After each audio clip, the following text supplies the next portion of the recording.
Hey, what is going on, my good people of the interwebs?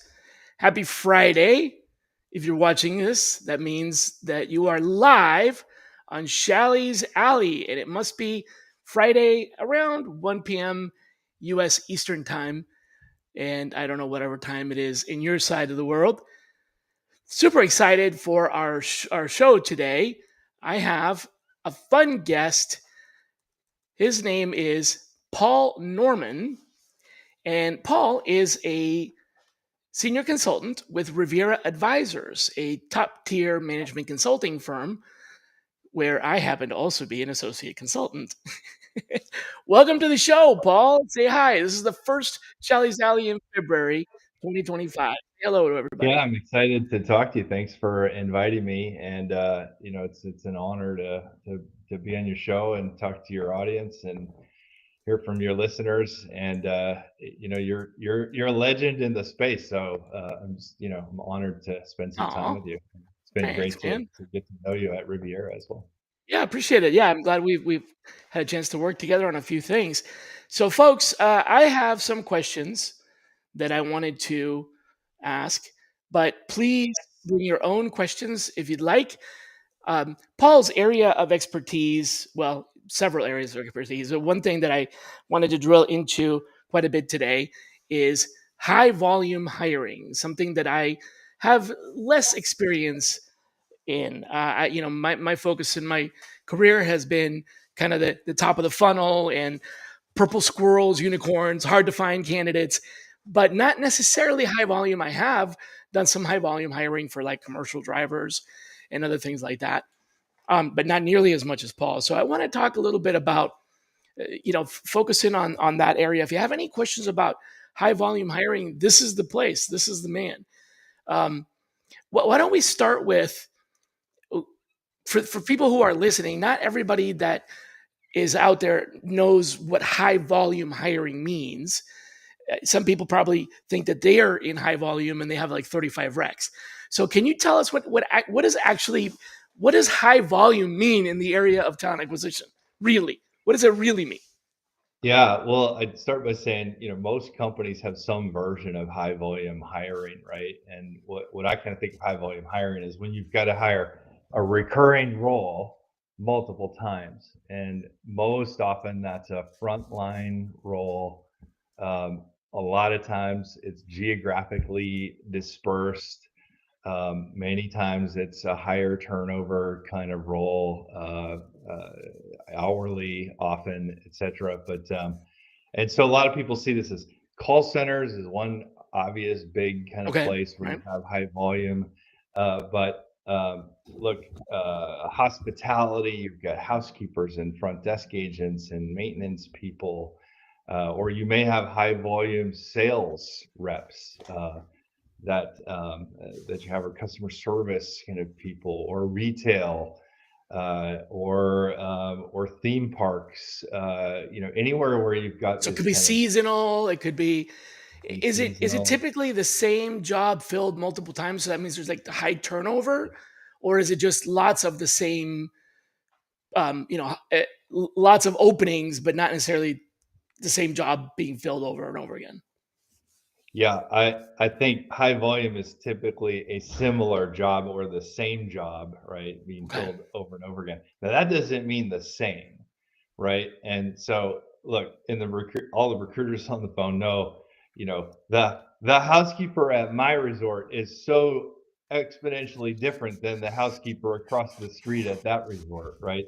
Yeah. Um, and look, to some degree, there might be some truth to that. So the challenge and the differentiation is often geographical, or maybe they're doing something slightly different. Or using the housekeeper example, maybe it's the type of property they're in or servicing, right? Whether it's one kind of big timeshare space or a But the small job hotel. title is the same. It's Job just title's typically the same, and you're typically versions, looking for lots of variations. them.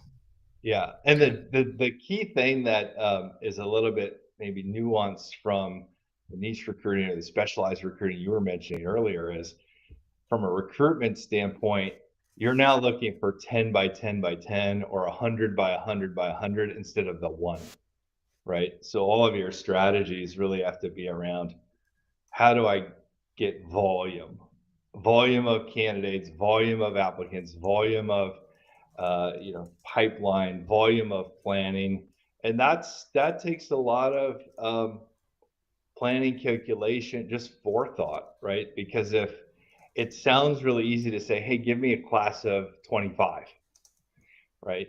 It's just 25 people I need into this class. Well, Class meaning they start Monday. yeah, yeah, Okay. they might start at the same time, right? Well, 25, if you're going to interview, if you have a 25% accept rate on your interviews, you need 100 interviews. And then if you're backed it up to applicants, right, maybe you need a 4-to-1 applicant to interview ratio. So now what do you need? 400 applicants, right? So this thing starts to scale as you go back, especially when you get into Mhm. class-based hiring. But the volume is around usually. I'm starting to look at things by multiples, right, Right. instead of the one. And so all Right. my We need sourcing 10 of these, 20 of strategies, these, 40, right. yeah, Okay. yeah, it's And it, around it could that. It's be around all over, yeah, it efficiency. could be all over the organization really. It doesn't have to be just customer service as long as there's multiple openings, either the same job or multiple openings with variations or definitions of that same job, like versions of it. Um like a long haul driver versus short haul driver or something like that.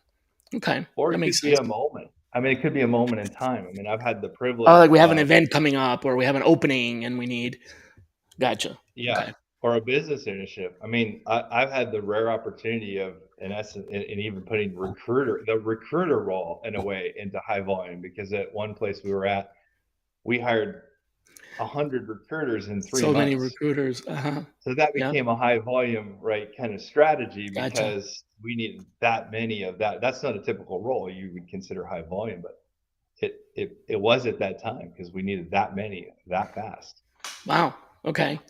So before we get into the deep questions, what are some of the key differences? You've been on both sides of the spectrum, high volume to specialty to like you said, unicorn or unique or purple squirrel. What are some of the key differences in how you configure your desk for high volume versus what most people are more familiar with? Which is kind of working one rec with one opening at a time, right? Yeah, I think it's the multiple kind of thinking about things in bigger buckets, right? Because the volumes get really large. So I started as a headhunter in the pharma biotech space. And so I was after the purple squirrel, right? And I was after the one person. And you kind of run your desk having multiple jobs and arranging the tasks based on that. In volume, you do a similar thing, you just have more tasks, right? Because you've multiplied it now. So now you need to interview 10x the number of people. So how do you get through that? You have to use good process or technology, or you have to figure out in your process who's going to do those tasks because there's so many more of them, right? But sometimes they're the same, so it's a repetitive task, or it's the same task you have to do multiple times for different things. So, do you have like a different way of, most recruiters will have some sort of a workflow that they follow for someone to post a rec. Then I'm gonna, eh, do you have? Is it very different for high volume, I think it's or is it the still similar? I think the Post a rec, foundations are the same, right? same. Because the key steps of a recruiting process are always the same, right? I'm gonna identify what the job is. I'm gonna contract for success with the hiring manager, right, through an intake or a launch meeting. I'm then going to go and source Hmm. and then I'm going to move from source to screen, right? And then I'm going to select, and then I'm going to do the offer, and then the pre-boarding, and so on. And that's this. I think that's the The same. mechanics are for okay. So you do still source for high volume. You do sell source. You're just not looking for one, right? You're sourcing Gotcha. for how do I get a Bunch of hundred? them. I Yeah, see. I yeah. see. And then the downstream of how do I work through 100 in my pipeline versus when you're doing niche, you've got maybe five, right? So like name an example of a difference there. Like normally we do phone screens um, for 5 or 6 phone screens for a job, submit some candidates. You probably have a number like, all right, if we have 10 recs, we need to do 50 phone Yeah, screens. So you have like a big batch of phone screens yeah, that you have precisely. to schedule. Okay, so calendaring is like a huge, Yeah, probably a much bigger problem or challenge or hurdle just handle than it differently, okay. right? How? Like that's what I'm looking. So is it what do you Yeah, like block your calendar? What do you do that's different? yeah. So let's start with the let's just start with the launch kind of intake contracting phase, right? Which if you kind of read into this, I feel like contracting and being a consultative recruiter, regardless of what kind of recruiting you're doing, is an absolute core critical skill. Okay. And that sometimes gets lost in the high volume space because you're hiring frontline workers. It's kind of Hmm. this big machine. You're just kind of always doing it.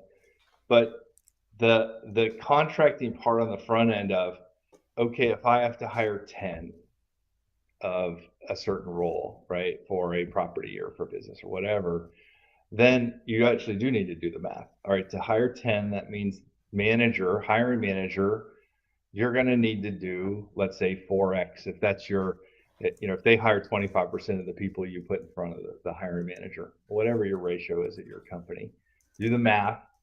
So now you go to the hiring manager in that intake meeting, you say, in order for us to meet our goal together, you're going to have to hire 40, or you're going to have to interview 40 people. So when are you able to do those interviews with 40 people?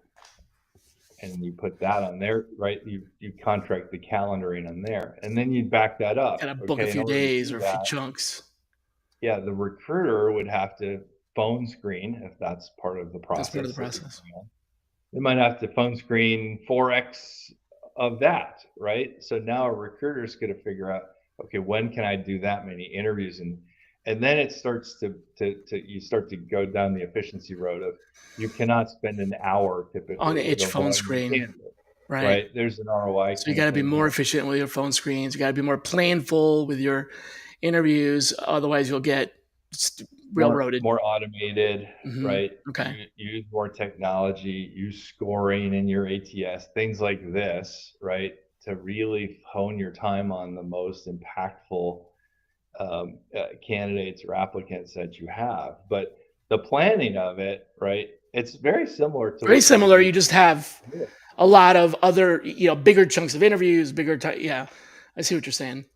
And you have to set it. I think the setup is more careful because you can't just sort of wing it, throw the rec out there and start working on it because you'll get overwhelmed. I mean, you'll get overwhelmed with not planning and not being able to process all that and not having a scorecard and etc.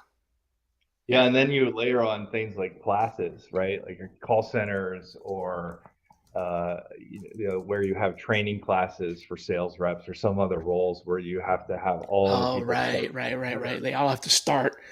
Yeah, We do this that once adds a month, another and they got to layer. start then. So you got to back. That's right. There's a lot more planning back from like versus the more traditional. We got a rec. Let's post it. Let's see what we get. Let's plan. Plan it as we go along. You're basically saying we almost have to start with this training class and then work backwards. How many screens? And when do we, so you have these timelines, these deadlines that are a lot tighter. Yeah. Deadline planning seems like a bigger issue than for the other side of recruiting where we're actually working towards the deadline, not working back from the deadline. Okay, that's a pretty key difference. That's Yeah, a but pretty key difference. the plus side of that is that you can actually see and track things along the way, right? So when you're doing class-based hiring, if you have a target of 20 people that have to start on a certain date, and you've done the math based on your conversion ratios of each step of your process, you actually can see when by what date I need to hit this goal of having this many applicants to work Hmm. with, right? And by this date, I need to hit this goal of how many recruiter screens, Or else we won't make that class. interviews, right? Yeah. Or background checks that have started because there might be a 3% fall off rate on. So you start doing all this math. More It formulas, does more get a bit math, more. I it gets see. a little complicated, but Bet. you also then can track where you're at, right? Because you'll know, you know, 6 weeks, 4 weeks, whatever ahead of time. I'm tracking toward this, right? I need to adjust. I need more recruiter, screens, and so I need more resource, or I need to change something in the process. So it gives you this opportunity to see things throughout the whole process. But I think it is a big um, eye opener to to people who haven't done this, or to the individual hiring manager, because at the end of the day, it's look, I just need 10 of these, right? I just need 20. It's just 25 people. Yeah, it's just Like, 25 people, but yeah, it's it's 100 phone screens and 1,000, leads basically, or yeah. whatever And the that. Yeah. biggest eye opener is when as a recruiter, you start explaining this, right, and doing your contracting and saying, look, okay, you only hire 25% of the people that you That interview. you interview. And Mhm. so that means you're going to interview 100 people. Do you have the time? Can you tell me what days we're going to put those in place for? Oh my gosh, right? Maybe I need to change. So then, and there's opportunity to change. Maybe it's the conversion ratio gets better. You get a little bit better on who you send to the hiring manager because you get a better target at it, or the interview gets smaller, or so on. But the cool thing about volume hiring also is you get to see what works really fast. Oh, You know, right. Okay. when you're Right. doing a niche Because you role, have more right? samples. You have more samples and you see it very quickly because it moves very fast. So, you know, I just we thought of I've something. So typically when we're looking at how many leads we need, and when we advise companies on configuring their workflows and all that, we do take into consideration the offer decline or the offer accept rate. So if we know that the company has a 80% offer accept, then we need to add a 20% buffer to that. yeah. So if you need 5 people to interview, we also, we got to throw in a sixth one because this could be that role where the person that we want declines and we don't want to have zero candidates. So we always have that buffer. But you're talking, have you, or do you all also consider the 90-day drop rate? Yeah. It Because that really could advances. have a huge impact. Yeah, it's part of the process, right? So, if you walk through the process until and and especially if there's training, right? Because there's a drop off at every step. After training, and then right, some Yeah, people I mean, don't there's a show up to drop the off. first day, some people don't make it through training, some people don't Yeah, make it after the first not 30 everybody's days. gonna accept the offer, so you're gonna Right. drop off there. Right. Those that accept the offer, you're gonna have some level of drop off, typically in a background check if you're doing background checks, right? Hmm. And then you're going to have some level, especially with volume, you're going to have some level of they just didn't Didn't show show up up, to work. Right. right? And then you're going to have a drop off through training. And then you're going to have a drop off of whatever your key The productivity, 90 day. Right. yeah, they're fully productive at X days post training, right? That could So be, so that could be 50%. That could be, you have 10 people starting, you have 10 people booked for the starting class on Monday, but only 8 show up and only 4 make it through training. So you're back to, you got to go find 6 more people and it's too late at that point. yeah, so this is where you look as a recruiter or recruiting leader, doing your diligence and finding out what all of those conversion rates are, right, really helps you hone in on number one. You can quantify what the size of the actual task and ask is, and then you can ask for appropriate resources and plan for it, right? Because having a plan is critical when you're talking about volume hiring. It is hard. You can't wing it. And then you also know where to go and look to fix things, right? So if there's a high drop off rate of people who've accepted the offer, passed the background, and there's a big drop off of they show up, well, then you put things in place you put strategies in place to go decrease that, right, or increase that conversion rate at that step. Or people are failing on a training or dropping on a training. Why is that? Let's Mhm. put together some strategies there. And if you start to see that it happens at certain dates, or there's some sort of consistency around it, at day 60 post hire, there's a drop off, right? Then what can you do around that time or just before it to help combat that? Is that the right time for a check-in, or a stay interview, or is that the right time to send somebody lunch, right, or whatever?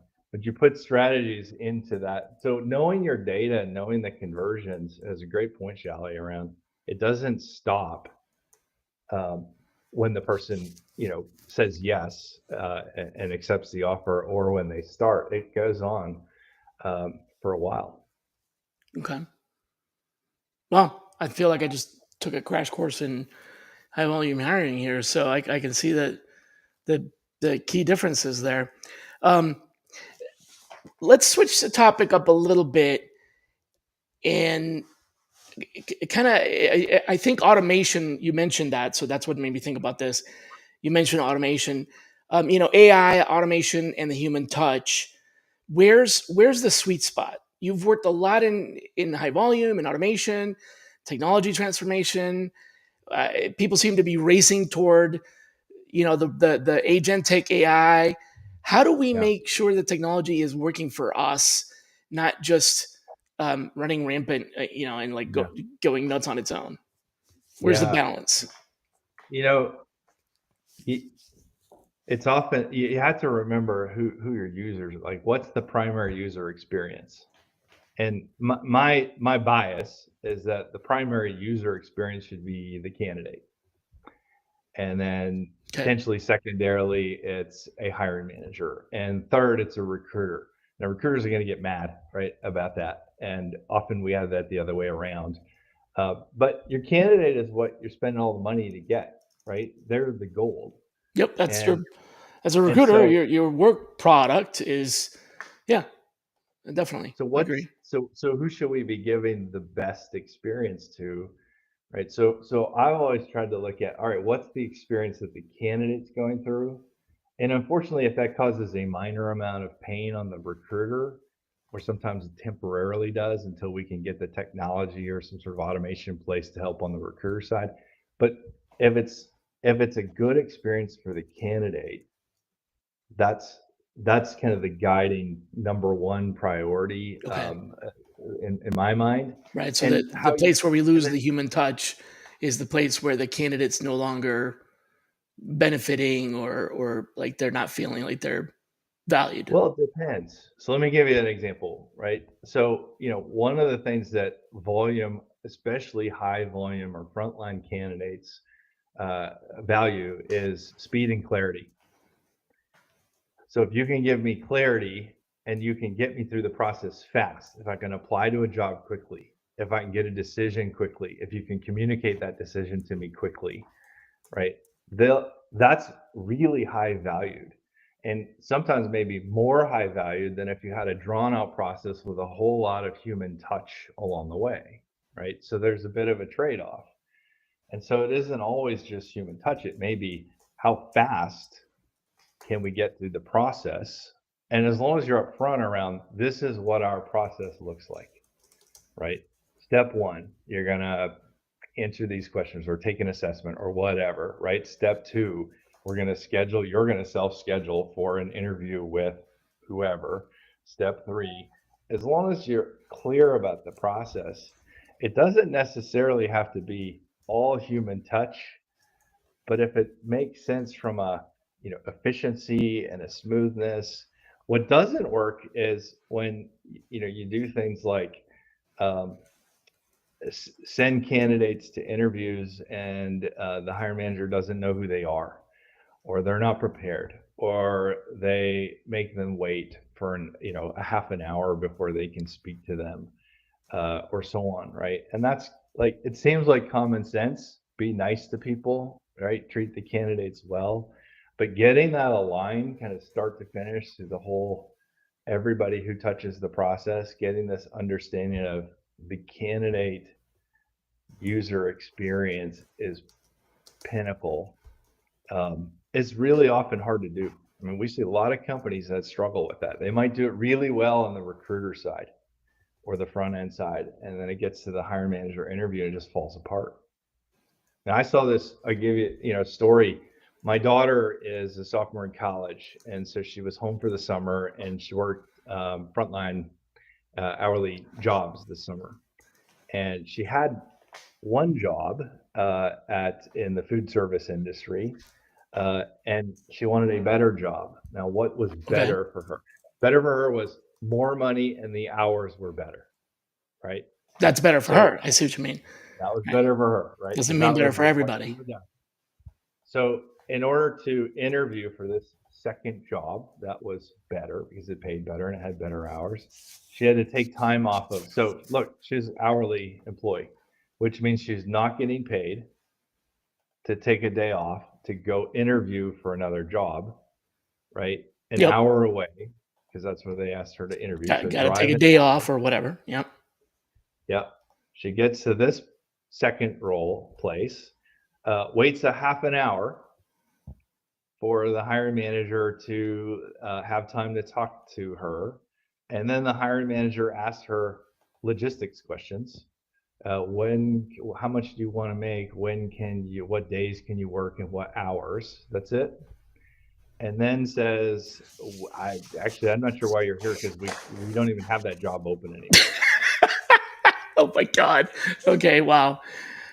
And That's interesting. what I find is that that's not uncommon, Wow. So what's the point? especially Like, in the what was the large point of in the large doing the interview? Like, why Yeah. did they even invite her Yeah, so to the interview?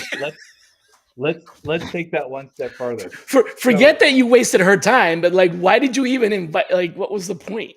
yeah, and she actually, it cost her money, It cost her basically, a right? day off. Yeah. Right. It cost her, like, lost wages, lost money, gas to get over there, etc., right? And so, will my daughter ever eat at that restaurant in the future? Yeah. No way. Yeah. Will her dad take the family of six to go eat at that restaurant Yeah. in the Probably not. future?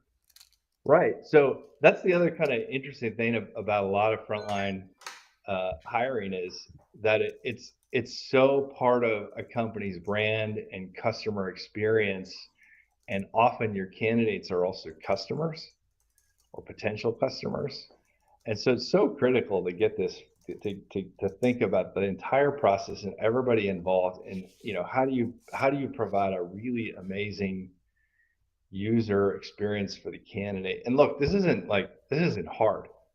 This is like, I interview, at a gas station, and they give me a free soda.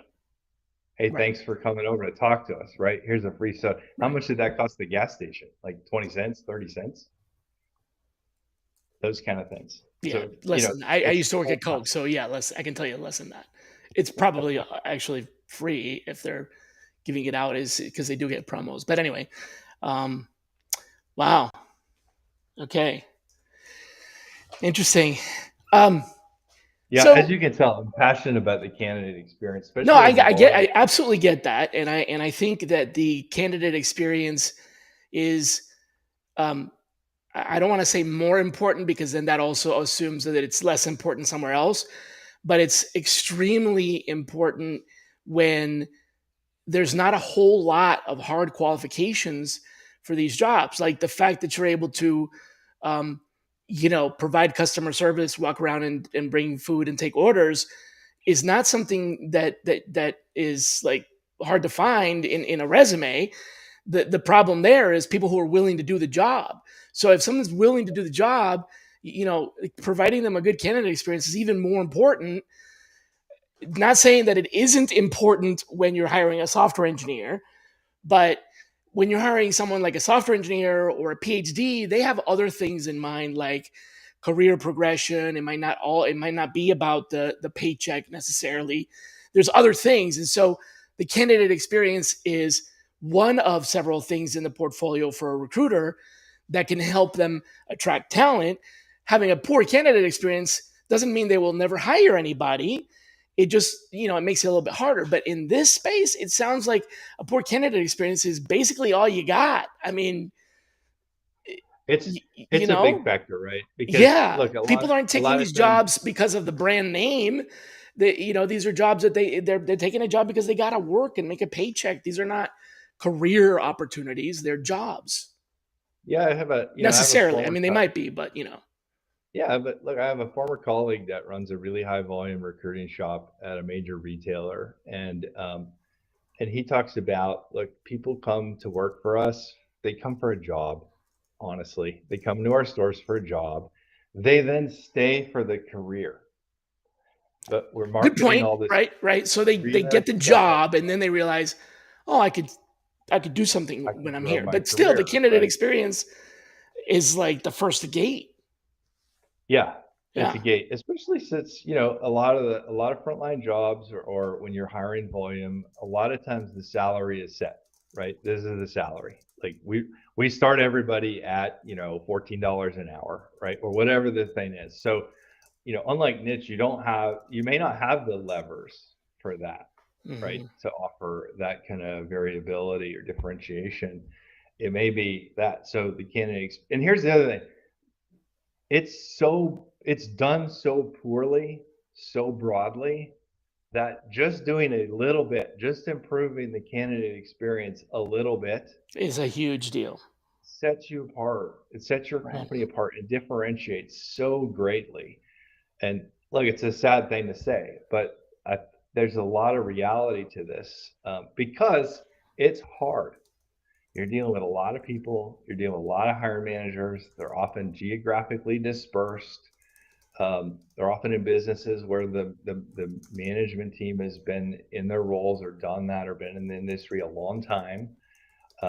And so they do it a certain way. And so to get all of that machine aligned well is not as easy as it sounds to just say.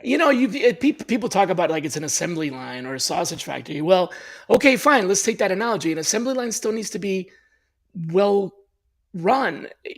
So sure, maybe it's an assembly line because there's so many similarities, but that doesn't mean that it's sloppy. You can't have a sloppy assembly line. For Um, sure. yeah. For So, sure. a lot of people love to, I'm even going to say everyone loves to talk about the future of work, the future of work. But let's be real. Most companies are trying to figure out the present of work. So, what's one trend that you think is like overhyped?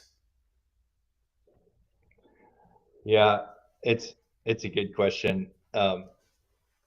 Look, I think with any new technologies that come out, right? I mean, I was thinking back. So this April will be my 25th year in talent acquisition. When I started as a headhunter, Monster.com had kind of just arrived, and my first placement was, I literally, I probably shouldn't say this, but I will, because it's 25 years ago. I went to resume search on Monster, found a candidate, submitted them, and got paid, the fee, right? Um, and so my point in this is, there's always this new technology or these new things that are coming out that people, either think are really going to solve everything or not going to solve Yeah, everything. right. So today obviously is AI, right? AI is going to fix everything. Like, and AI is super powerful. I mean, everybody has access to ChatGPT for free if you want, and Hmm. you can see some of the power behind it and the opportunity behind it. Um, but there's always a hype cycle as well, right? So you're Where saying ChatGPT or Gen AI is overhyped? Not you're not saying it's not valuable. You're saying it's overhyped. I think Like that they're making too much out of it.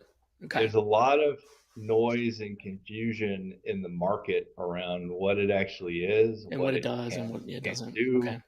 how I find benefit in this, right? Hence the And overhyped. so, Yeah. So it doesn't take the value away. You're not saying generative AI and ChatGPT is worthless. You're saying that people are giving it a lot more attention than perhaps it deserves because it's not maybe as significant as you think. Not that it isn't significant, but that is just not. It's not going to change everything and solve it. It's not the panacea that is going to solve all your problems. That tends to be the thing that happens in our industry a lot is they come up with a product. It's like, oh, we're going to solve all your problems. Well, yeah, that's not possible. If that was possible, Workday would have already done that. You know what I mean? So, well, and it changes. I and the mean, problems look at even exactly, and the problems change, right? ChatGPT, how fast things are changing, right? So by the time you figure out, okay, how do I Hmm. put this in place and actually get return on it, right? It's already It's changed. changed. It's changed. I mean, and that's the really, I think, hard thing about AI. And so aside from the overhyping, I mean, every tool is AI powered now, right? In some sense, which I don't think is false. I think probably most pieces of technology do have some level of AI in it at some point. But the this will solve it. This is where I've learned as a TA leader through pain is to, like, what am I trying to solve?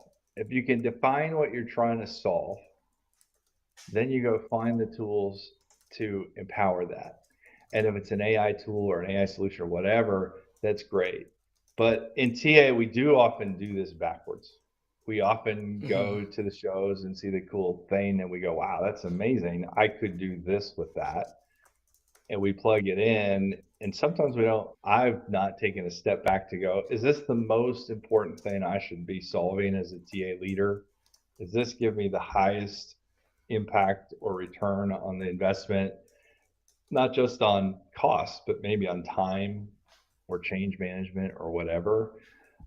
And that's really important. So this future work thing, I think there's a lot of really exciting, innovative things happening and a lot of ideas. And I don't think anybody and any TA leader or recruiter should be scared of that. I think you should No, but embrace definitely the that. pace is. Yeah, I agree that the pace of change has picked up. I mean, years would go by without a really massively revolutionary kind of idea, concept, technology, whatever in Yeah. the past. And I think we now are seeing those come up much closer together, So I totally agree with that for sure. Yeah. Yeah. Look, embrace it, learn about it. But again, like the idea of what problem am I trying to solve never goes away, right? Yeah, That should right, always be right. core. We just have like How can I? unfortunately more solutions too. That's another problem. But um yeah. Okay. Let's take the opposite of that. So the overhyped one, but what about what is something that we talk about that companies should take far more seriously? In other words, completely underhyped, right? Yeah, I'd say two things that I've seen, as moving into a role of a consultant, and which is a ton of fun, is you get to see a lot of different industries and a lot of different processes and a lot of different ways to Yeah, do things. definitely enjoy that. But some of the things that are trends, I would say, is I'm not fully utilizing what I have in place. So this is things like, I'll give you a simple example. I haven't Most ATSs have some sort of scoring functionality in them, right? Where you can put questions in for candidates to answer as part of the application, and then you can score that based on that. Okay. And All right. Okay. and and as an example, a lot of companies don't use that. And so their way of screening through candidates, visually screening is a recruiter has to look at one by one by one by one by one by one by one, right? When if they have this massive volume of applications, which has been a trend, right? Over the last year to 18 months, application numbers have grown Yeah. Some exponentially. people say it's because of And robotic processes, but yeah. Yeah. right, right. it could be that, right? It could be the market as well. And recruiting teams, as kind of a trend, have gotten compressed and smaller with more pressure on individual recruiters to do Definitely. more and more recs. Yeah. And so you get to the point where you just can't look at all candidates one by one by one by one, right? Fair And enough. so you go look for another technology solution. My point in this is you may have something already in your portfolio that you just haven't turned on, or you're just not Underutilized. using, or you're not Yeah. optimizing, That's interesting. I right? did that And leadership like something that, survey, the TA leadership survey for the white paper that's actually going to be, I'm like 90% done with it. The writing, I just need to send the result to participants and get their okay to use their names. But the content is done, so it's going to be coming out pretty soon. And I did actually, that was one of the questions that I asked is in these interviews, what do you have that you're underutilizing? And there were all kinds of different answers, and people are aware of it, but they just, for whatever reason, are not using it. Like some companies told me that they had a CRM that was just basically sitting there. It wasn't really. At some point, they bought it and they used it for a little while, but now they don't yeah. really use it much because volume went down or whatever. So yeah, I see what you're saying. So basically, kind of, I guess what I'm hearing you say is do an assessment of do an inventory of your toolkit and see if there's anything that you have that you're not using or not using enough, right? It could be something you think you're Well, there's a lot of things. Yeah, there's a lot of things in your control, right? As a recruiter, as a TA leader, that you can drive some change in without any additional money, tools, investment, etc. Some of that is maybe the tech, you don't have that piece of the technology turned on Mhm. or optimized. Maybe it's process. I mean, one thing that we see a lot of is I have to approve a requisition as part of the process. The requisition has to be approved by 4 sets of eyes. And then maybe 4 weeks later, it has to be approved by 4 sets of eyes again before you Hmm. make an offer, right? And why? And a lot of times it's built that way because 5 years ago when we set the ATS up, we had to put these approval processes in Oh, that place, leadership needed and it it. was sent to Right. And like we things don't like use it this. anymore. And then you look at that, Mhm. you're like, it's taking a bunch of time, right? It's all this time lag in my process to get this thing approved, especially if you've approved it on the front end and then you're doing a second like round of approvals 4 weeks later on the offer. Um, and it maybe it's and like go back to high volume. If it's the same salary, starting salary for every candidate, I don't know if there's a lot of And value in going a lot over of that places offer for over doing and over and over another again. layer of Right. approvals, Okay. and it causes a time lag for And they might candidates drop and the off and not recruiter, take the etc. job and yeah. Yeah, so my point is there's things, whether it's technology or pieces or functionality you have on or off, or parts of your process that you've just dealt with So go back and that reassess your that we see a process lot. to see it. I think that makes a lot of sense. You might have things in your process that were just put in there before your leadership currently, and it's somebody needed it back then, but you don't need it anymore. So why continue to do it? And I think maybe we just keep going on our momentum because it's always been that way, and nobody stops to say, well, we used to use this, but we don't use it anymore. Do we really need it? That's a good thought. Yeah, or it's just falls to a priority C kind of Hmm. task for me as a recruiter because I'm stuck in the tyranny of the urgency a little Right. bit, and that's a proactive thing that I never have time to get to. I mean, I'd be curious how many of your listeners have wanted to optimize their job postings and have never had the time to Because it's a actually C do it. priority, right? Or it's important, but just Yeah, not it's a C urgent, and priority. all the urgent things are getting in the way. Borrowing from the Eisenhower Yeah, so matrix. my Yeah. really like bad, you know, horrible job description is posted for the next 3 years, right, for that role. And like, I'm guilty of this. It was been on my to-do list at many companies and never got done, right? Now, what's the solve for that? The solve for that, I think, was a win at a couple companies I was at, was to say, what's our highest impact roles, our highest priority, or our highest volume? You prioritize the roles that you're hiring for and do the top 3 or the top 2 or the top, just start somewhere, right? With the biggest impact role. And so we do that sometimes too, is we look at the whole problem and we try to solve for all of it, when maybe it's a little bit easier to just say, well, what if I just did it for these 2 jobs? Yep. I can get a lot of Yep. value out of that, right? And you do that and see what the impact is and measure it, and then maybe that moves those priority C tasks to priority A tasks. But there's a ton. I think what I've learned is recruiters and recruiting teams, there's a lot of opportunity that's sort of missed because we get really busy filling recs, and there's a ton of pressure to get the hires and get the recs and get the hires and get the hires as fast as Yeah. possible, right? And I've got the time to fill measurement that my boss has put in place, and so I got to hit that. And I'm responding to the metric of noise, right? Because my hire managers, jumping up and down, and I've got to make them happy because we've made that a metric for TA in a lot of places, that everybody has to be happy, and that equals success. And so there's a lot of distraction, to the ability of taking a step back and saying, well, what about my process could I fix? What am I not really optimizing here? What do I have that I'm not using? How could I look at this a little bit differently?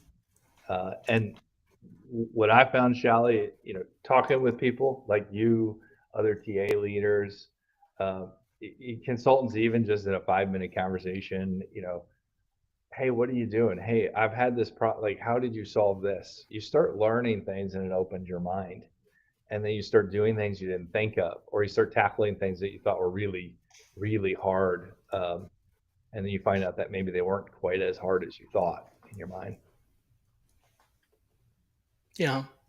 Because you took a minute to, it's almost worth the, not a minute, but it's almost worth the pause and go back and kind of audit yourself, really. That's a good idea. I like that. Kind of recommend that to people. Yeah, I was in a meeting. I was in a meeting once, and this was a super impactful, task. And the facilitator, it was a bunch of senior TA leaders, and the facilitator said, "All right, pair up and give each other your career sites, and I want you to apply for each other's job, like find a job and apply to a job." Okay. And the silence in the room was deafening, because you had all these leaders who were responsible, in essence, ultimately accountable, right, for that process, uh, who, many thought it was really, really good. But then you sit next to somebody with who's in kind of the same role, and they're working through it, and they hit this barrier, and you kind of lean over and you're like, well, that's because the system has this thing. And then they hit a second barrier, and you kind of explain it away why that's a barrier, right? But it really does open your eyes to go, wow, the process is really clunky. I thought we had this highly optimized and all figured out, and I kind of walked in here thinking, we're a leader in this. We got it together. And I walked away from that exercise thinking, oh my gosh, like, this is horrible. These things got to be fixed. It doesn't matter that there's a barrier. Like, we have to figure out how to fix it and how to get through that barrier. That's what our jobs are. So, it's that was a really, really beneficial exercise. And look, do it yourself. Yeah. Like, take a Gotcha. minute, apply to your own job without bias, and see what it feels like. Anonymize your own application to your own job. I like it. Interesting. Yeah. Do you play video games? Never have, never played any video games. They're too, like, this is, now you're gonna make me feel old. Not My even on your kids do. phone or I anything, try. or no? I can't, like, they're too fast. Like, Come on, not even Pac-Man I when you have were a kid. oh yeah, of course. All I know right, all those right. games, So and I've got, the reason I'm asking is, with everything that teams that you've built and high performing teams yeah. and the leadership that you've held in these high volume recruiting and hospitality recruiting, financial recruiting. If if it was a video game, if all that leadership that you've done were a video game, what's the cheat code that most people don't know but should? Yeah, it's up, up, down, down, Yeah. left, right, What's the shortcut? B, A, A, B. What's the cheat code? The hack. Yeah, it's good. It's a good way to put the question. It's to take a step back Mhm. and think about it from an experience standpoint. Okay. I think that's Audit the cheat code. yourself from a candidate experience. Pretend you're a candidate going through your own process and how does it feel? Yeah, I like that. It's I like that. really it's really easy to kind of get stuck in the why In the it's like grind, that. pretty much, right? Yeah. Yeah, because you again, you're under all this pressure, right? I mean, TA teams are always under enormous pressure to deliver, deliver.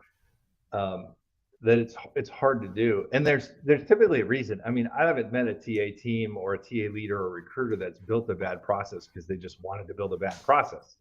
There's always a there's a bona fide reason, right? Whether it's the technology has a limitation or the hire you just can't get the hiring manager to move off of whatever piece of the process they're stuck on, right? Like, I'll give you an example. Lots of properties in hospitality, the GM says I have to meet every single person who works in my hotel. They may have a 600 person workforce, but they want to meet everybody that works in their hotel. And it's all like for good reasons, right? Because they want to be welcoming, they want to have a kind of an open door culture, they want to make sure the person feels, welcome to the team, things like this. Like there's usually very good reasons behind it. Um, but it's this, it's these kinds of things that take a look at it deeply, right? And go, well, does this make sense? How can we get through that barrier? Just because it's always been there, is there another way around it? What if we tried a different process? What if we pilot something? That's always an easy way to get around something. Let's do a pilot and try this, and then we'll measure it and see if it works. Most companies and people are more open to pilots than whole scale change. So try something and don't be afraid to try it. I think that's a cheat Yeah. code. Yep. That's it. That's the cheat code. I have two more questions. I know we're getting pretty short on time here. First one is there's two questions that I always ask every guest, and the first one of those is who should be our next guest? Yeah, I've seen some of the answers, right, that have come to this question. I think Hey, they're it's all good okay if answers. you give me somebody that. First of all, I'm going to reach out. They may not even accept. That's happened a few times, or aren't able to accept. Stephen Hardy was supposed to be on, and canceled twice because he wasn't able to get approval from his employer, and it just happens, right? So first of all, it may not be someone that's able to come or interested in coming, but also if it's a duplicate, then that just gives me all the more reason to reach back out and say, hey. So yeah, throw it. Here's what I'd say. I mean, a couple things, right? So, people like Brian Del Don at Talent Tech Labs have been super helpful to me in my career and just understanding kind of the TA tech landscape from an unbiased kind of way. And Brian and that team over there. But the thing that I think also, and I don't have a person, and we could work on this together, but I think it'd be valuable to hear from CHROs or CEOs or maybe private equity partners from companies because one of the things that's really important, especially for TA leaders, is to understand what you're trying to get accomplished for the business. We really get stuck often in the task and the business of recruitment and looking up. You're there for a reason, and the reason is to help make the business successful. And so the perspective from those roles has always been really Yeah, helpful I to like me that. to understand what are we trying to I get like the accomplished, private equity for because then sure. it kind of sets the North Yeah. Star, and it really does empower you as a recruiter or recruiting leader to have the conversations with people in the organization or leaders in the organization to say, is this really the right thing for us to be doing? Because what we're really trying to get accomplished together for the company is this, right? And we're arguing about some minute thing in the recruiting We're process right. We're like getting that stuck may or on. may not. We're stuck on that one little process step. Yeah. Yeah, so I think it's really important to understand what you're trying to get done for the organization and the perspective of the CEO. And I think, I've seen, look, a lot of recruiters and recruiting leaders don't know because it maybe it's not shared, or maybe it's not clear, or maybe it's just been hard to connect the dots. Or again, you're mired in kind of the business and the urgency of recruitment, right? That it's part of this taking a step back and going, how do, like, are we really doing the right things and impacting and making the right decisions for the company and where the company wants to go, or where Hmm. the board wants to go, or whatever. And that's been super valuable to me. So those might be, I know that's a No, role, but I that's not a like it. No, but person, yeah, but those, that let's would put our be heads really together and see if we interesting. can come up with some people to invite. And I like that, especially the private equity. So, last question, Paul Norman Unfiltered. What is a um, what is a strong opinion that you hold that others frequently disagree with, but you stand by anyway? Could be, a hot take, a belief or a prediction, something about about our industry that you hold that is, let's just say, unpopular, or other people disagree with, but you stand by. Yeah, that's a good one. I think that I think a lot of people would agree with this, but it's hard to do. And it's that, look, your role in the company is not to just say yes and take the order and work as hard as possible to go say yes. Your role in the company, in my opinion, in TA, is to set up hiring and be able to hit the goals that make sense for the business. And sometimes that's saying no, or I should back up. I tried not to say no. I said a lot of yes, however. Okay. Yes, All right. however, in order to accomplish that, right, we need to do this, or here's your choices, right? Or here's what's going to happen if we go down this road. Yes, however. But it takes some courage, it takes empowerment from your leader. Um, so I don't know if that's really, people would disagree with that, but I think it's hard to do. It takes the skill to be able to contract. It takes the courage to be able to have those conversations. It takes some knowledge about what the business strategy is and alignment. Um, but I'd say that that's super, super important. And world class TA teams and world class recruiters that I've seen, in my opinion, have the ability to do that. Okay. All right. That's a challenging. I can see how it might be unpopular because people don't want to put in all that hard work in the middle of getting their hair on fire. But man, yeah, lots to think about. Let's do this again. Let's put our heads together on that private equity.